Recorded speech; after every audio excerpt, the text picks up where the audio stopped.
ఆనందము పరబ్రహ్మము. అందుకే ఆనంద నిలయాధీశుడు అంటారు వెంకటేశ్వరుణ్ణి. ఆయన ఆనంద నిలయుడు, ఆనందంలో ఉంటాడు.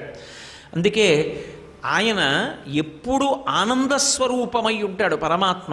కానీ మీరు చూడండి, సుఖము అనేటటువంటిది ఇంద్రియములను ఆశ్రయించి ఏది ఉంటుందో అది ఒకనాడు సుఖంగా ఉన్నది, ఇంకొక నాడు సుఖం కాదు.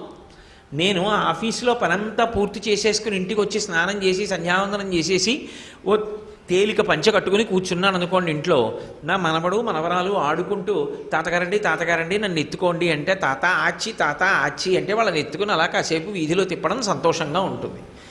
అదే మనవలు, అదే తాత ఉదయం తొందరగా వెళ్ళిపోతున్నాడు కార్యాలయానికి. ఎవరో పై అధికారులు వచ్చారు, తొందరగా రమ్మని ఫోన్ వచ్చింది, వెళ్ళిపోతున్నాడు.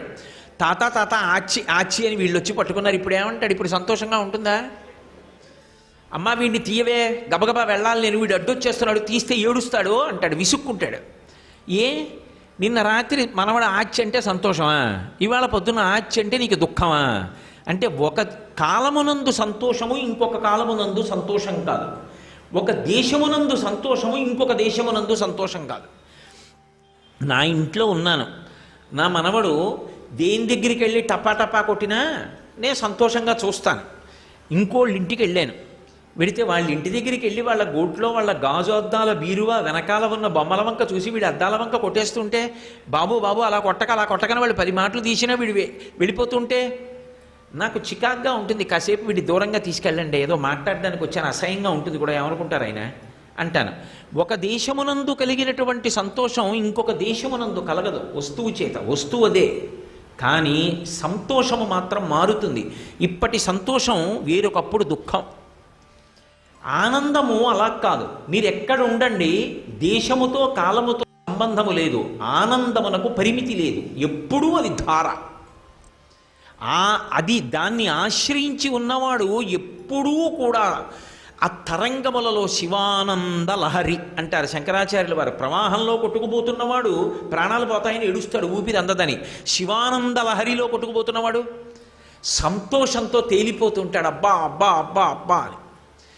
భగవత్ సంబంధము ఆనందము, విషయ సంబంధము సుఖము. అందుకే కొంతసేపే తర్వాత పదార్థం అంతే.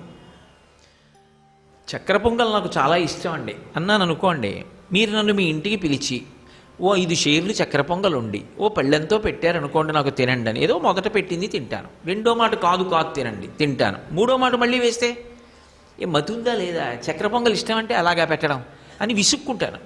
ఇంకా పెడితే కక్కుతాను అక్కడే కాదు.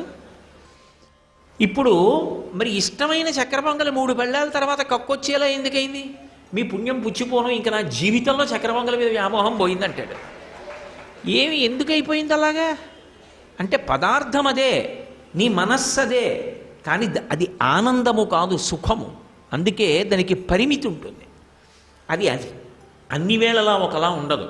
కానీ ఈశ్వరానుభూతి అలా ఉండదు.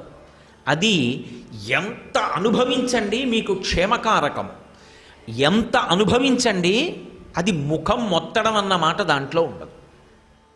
చివరికి చేరవలసిందే అందులోకి కనుక, గమ్యం అది కనుక.